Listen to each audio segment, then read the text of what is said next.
There are a few different versions of Electrolux genuine air filters based on your refrigerator model, but installation is always easy. Ensure your refrigerator is as fresh as the food it holds with a genuine Electrolux Pure Advantage air filter. To begin the installation of your Pure Advantage air filter, remove the air filter cover by squeezing the top and bottom of the cover together and removing it from the liner. Remove the old filter and throw it away. Unpack the new filter and snap it into the filter cover. The open face, carbon media, of the filter should be installed facing outward in the cover. Replace the air filter cover by snapping it back into place. After replacing, you can reset the status to good by pressing and holding the air filter button on the display for 3 seconds. As a reminder, to ensure optimal filtering of refrigerator odors, change the air filter every 6 months.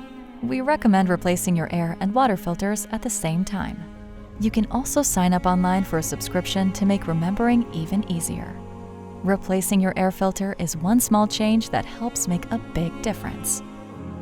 For more information and tips, reference your use and care manual or visit us online on the Electrolux website.